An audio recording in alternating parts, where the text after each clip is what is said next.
Bonjour à tous, chers élèves de 3e 6, j'espère que vous allez pour le mieux, puisque l'objectif de la journée est de terminer cette séquence sur la décolonisation. Je vous rappelle donc que nous avons travaillé tout d'abord l'introduction de cette séquence, ensuite la séance 1, nous avons étudié de façon plus précise la décolonisation de l'Algérie française. Ensuite, nous nous sommes intéressés à ce qu'est devenu cet État à partir de 1962, donc à partir de son indépendance, jusqu'à plus ou moins le début des années 90. Et maintenant, donc, nous allons changer d'échelle, nous allons passer à l'échelle mondiale. Donc, comment s'est déroulée la décolonisation à l'échelle de la planète à travers donc cette séance 2 que vous allez donc vous allez pouvoir inscrire le titre à la suite de votre cahier. Séance 2, l'émergence du tiers-monde dans un contexte de guerre froide.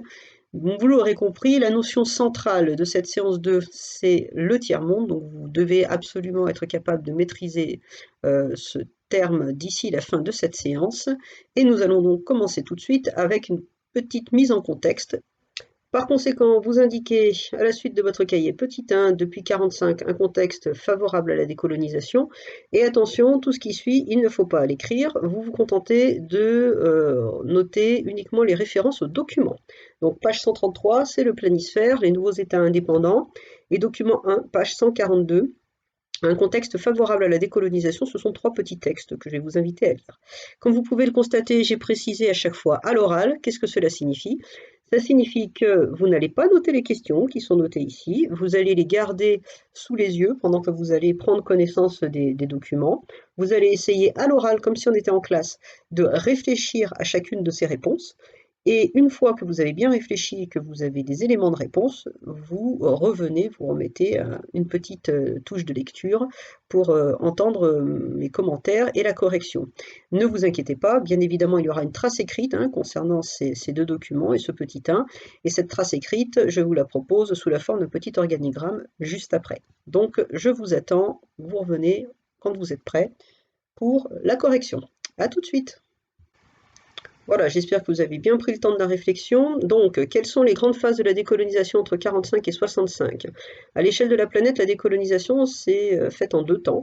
Tout d'abord, la décolonisation de l'Asie entre 45 et 55. C'est une décolonisation qui intervient avant celle de l'Afrique, de par tout d'abord l'éloignement des colonies asiatiques, éloignement géographique par rapport aux métropoles européennes, évidemment, et deuxièmement, de par l'influence de la Chine et de l'URSS sur justement les colonies asiatiques européennes, l'URSS et la Chine qui mènent de véritables campagnes anti-colonisation, donc au sein de ces colonies pour pousser les populations à demander leur indépendance. La deuxième vague de décolonisation, elle se déroule en Afrique entre 1956 et 1965, et c'est durant donc cette deuxième vague, comme vous pouvez le constater, qu'a lieu la décolonisation de l'Algérie en 1962. Ces décolonisations donc interviennent et se déroulent selon 2 processus. Voilà. Donc, soit ces décolonisations sont acquises par des négociations, c'est-à-dire de manière pacifique, donc comme l'Inde par exemple, ou il faut que les autochtones en passent par une guerre d'indépendance, c'est-à-dire par la violence, pour obtenir leur indépendance.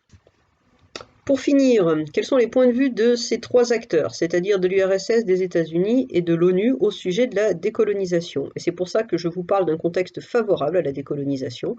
Tout simplement parce que les 2 grands, on a beau être en plein contexte de guerre froide, les États-Unis et l'URSS sont d'accord au sujet de la décolonisation. Ils sont favorables en fait, ils s'opposent tous les 2 à la décolonisation. Donc vous rajoutez à cela l'ONU, bien évidemment que les puissances européennes ont été invitées par les dirigeants de leur bloc à décoloniser.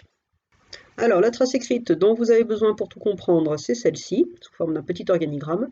Tout en haut, vous avez les 3 cases du contexte. Donc, quel est ce contexte favorable à la décolonisation? Tout d'abord, des métropoles européennes ruinées par la Seconde Guerre mondiale, donc affaiblies, hein, prêtes à entendre certaines revendications. Les États-Unis, l'URSS et l'ONU dans un contexte de guerre froide qui sont favorables à la décolonisation et qui incitent donc les métropoles européennes à décoloniser. Et ne pas oublier aussi l'importance des mouvements nationalistes et indépendantistes au sein même des colonies. Je vous ai donné comme exemple le mouvement indépendantiste algérien, donc, qui organise dès le 8 mai 1945 à Sétif et à Guelma des manifestations pour réclamer l'indépendance. C'est d'ailleurs à ce moment-là que le futur drapeau algérien va être montré en public pour la première fois. Ce mouvement du 8 mai 45 va être fortement réprimé par les autorités françaises. Les principaux dirigeants de ce mouvement nationaliste vont être arrêtés, emprisonnés, et ce mouvement nationaliste va mettre quelques années, à peu près une dizaine d'années, comme vous pouvez le constater, avant de refaire surface, notamment à travers la fameuse Toussaint Rouge. Donc, ce contexte amène à un mouvement de décolonisation en deux phases, je vous le rappelle, donc décolonisation de l'Asie dans un premier temps, décolonisation de l'Afrique dans un second temps, selon deux processus distincts, soit par des négociations, c'est le cas de l'Union indienne en 1945, soit par la guerre d'indépendance, notamment avec l'exemple de l'Algérie, tout cela menant donc à l'indépendance politique et la possibilité pour tous ces peuples nouvellement décolonisés de pouvoir gérer eux-mêmes leur propre pays. Vous avez compris le contexte, donc normalement il n'y a pas trop de soucis. Nous allons maintenant pousser un peu plus loin d'ailleurs ce contexte en voyant justement les nouveaux pays indépendants durant la guerre froide, parce que voilà, la décolonisation s'est déroulée durant la guerre froide, et bien évidemment ces nouveaux pays qui apparaissent sur la scène internationale vont devenir un enjeu pour la guerre froide. Dans quel camp, dans quel bloc vont-ils se ranger?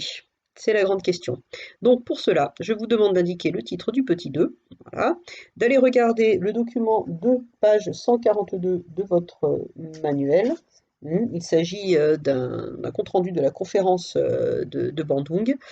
Je vais donc vous laisser, selon la méthode traditionnelle, présenter le document. Faites-moi un petit Candice dans les normes et vous reprenez la lecture une fois que le travail est fait. À tout de suite.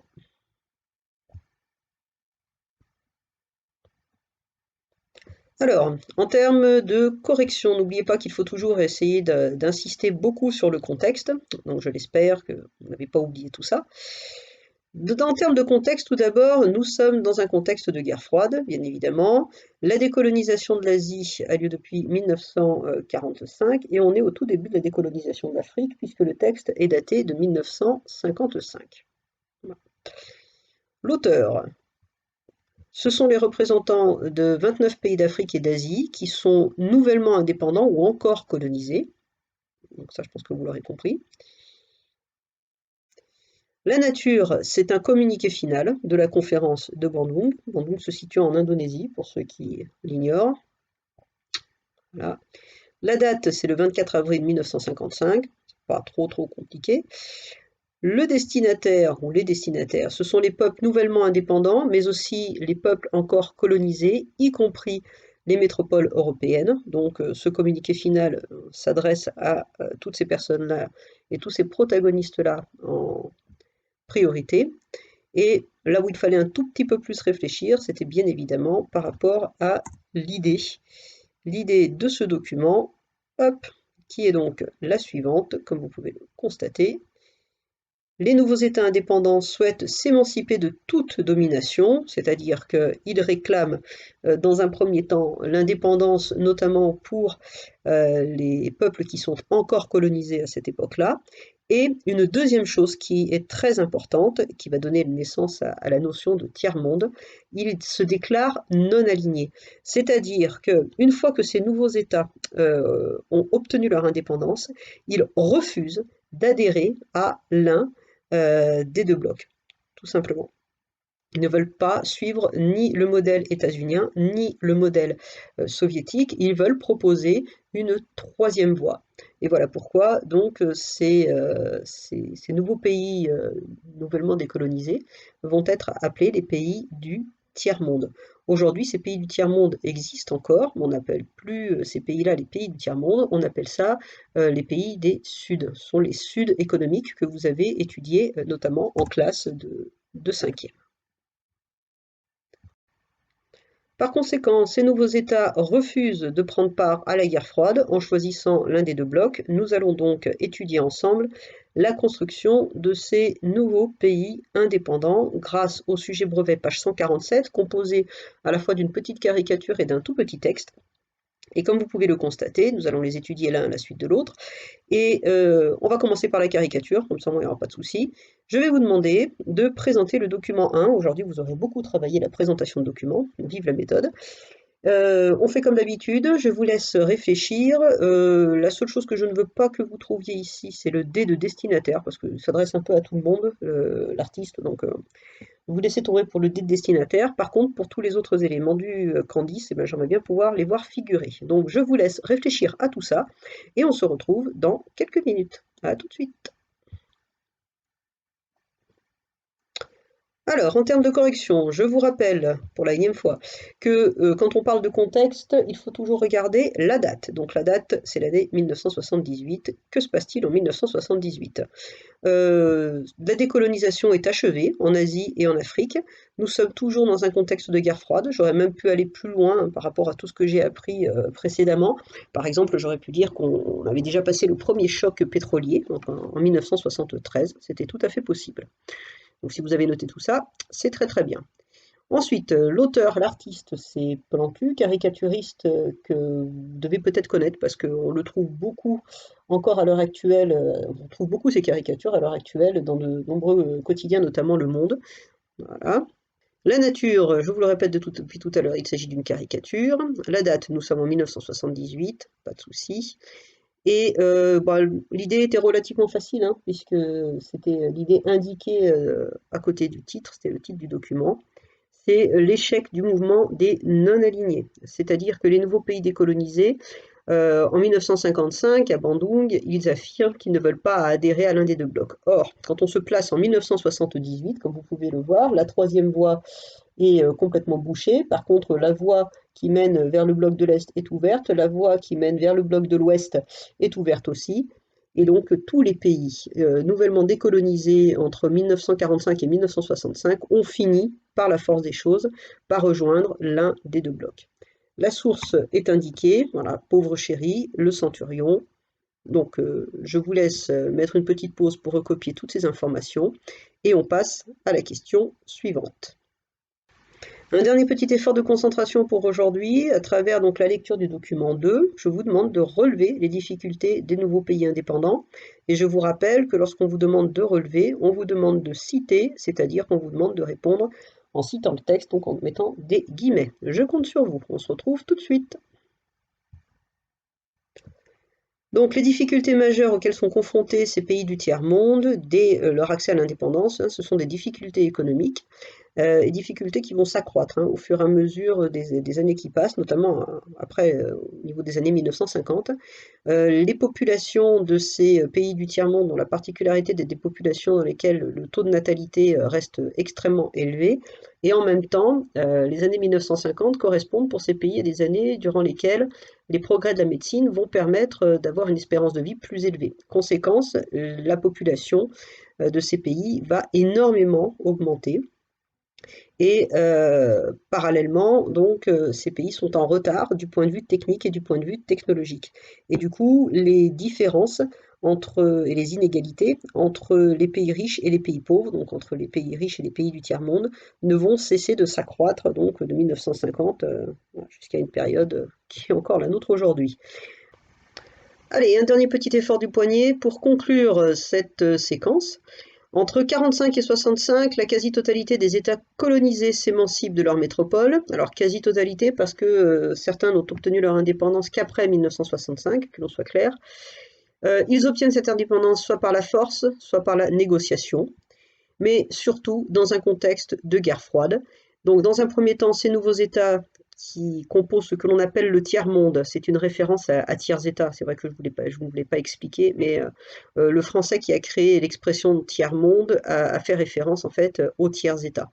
Donc ces pays se déclarent tout d'abord non alignés, c'est-à-dire qu'ils ne veulent absolument pas choisir leur camp durant la guerre froide. Et puis finalement, bon, comme je vous l'ai expliqué, ils vont finir par opter pour l'un des deux blocs.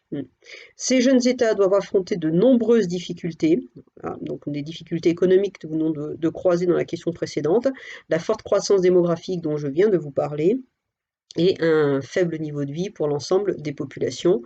Et vous l'aurez compris, la question du développement, est encore à l'heure actuelle prioritaire pour ces pays que l'on n'appelle plus les pays du tiers-monde, mais que l'on appelle les pays du Sud économique. Ainsi s'achève, cette séquence. Je reste à votre écoute si vous avez des questions.